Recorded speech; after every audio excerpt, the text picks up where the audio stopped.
Hello everyone, আসসালামু আলাইকুম। কেমন আছেন সবাই? চলে আসলাম আর একটা ডেলি ব্লগ নিয়ে। তা আজকে রান্না করব হচ্ছে এখানে নারকেল দিয়ে হচ্ছে এই যে চিচিঙ্গা ভাজি করব নারকেলের দুধ দিয়ে। এইতে হচ্ছে কচু আমি ভেজে নিয়েছি, সেদ্ধ করে লবণ দিয়ে সেদ্ধ করে নিয়েছি। তারপরে হচ্ছে তেলে ভেজে নিয়েছি হলুদ আর লবণ দিয়ে।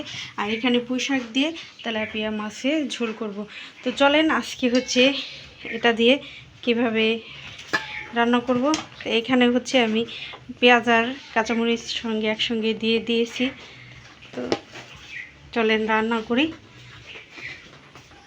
তো এখানে হচ্ছে আমি কচু ভেজে নিয়েছিলাম, এই ফ্রাই প্যানে হচ্ছে আমি ভাজি করব।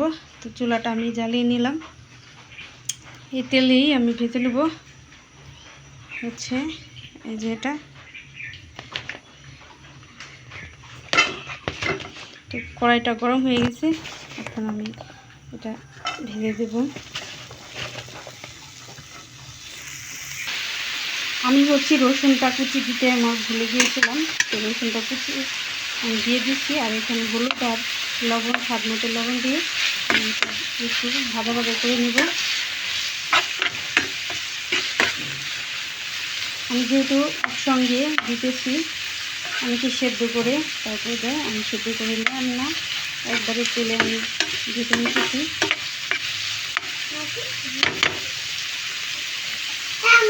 জি, কি দেখবা?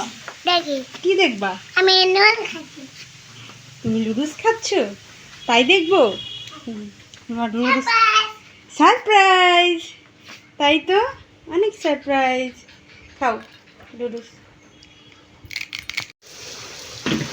এই তো আমার হচ্ছে চিচিঙ্গাটা ভাজা ভাজা হয়ে গেছে।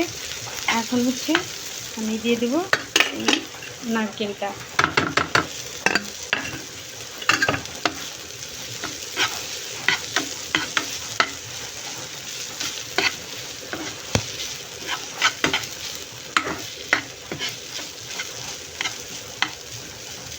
এই তো আমি এরকম 5-10 মিনিটের মতো একটু ভালো করে নাড়াচাড়া দিয়ে নেব।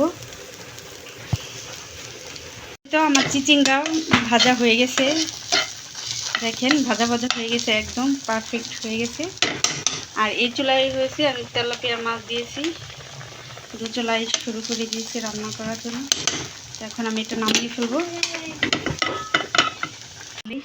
লুক তো কেমন হয়েছে অবশ্যই কমেন্ট করবেন, আর ভালো লাগলে অবশ্যই আপনার বাসায় ট্রাই করবেন। আর ভিডিওটি সম্পূর্ণ যারা দেখেছেন তাদের অসংখ্য ধন্যবাদ। ভিডিওটি ভালো লাগলে প্লিজ চ্যানেলটিকে সাবস্ক্রাইব করে দেবেন। তো এখানে নারকেলের দুধ দিয়ে কচু রান্না হয়েছে, এই যে তেলাপিয়া মাছের ঝোল আর সাদা ভাত।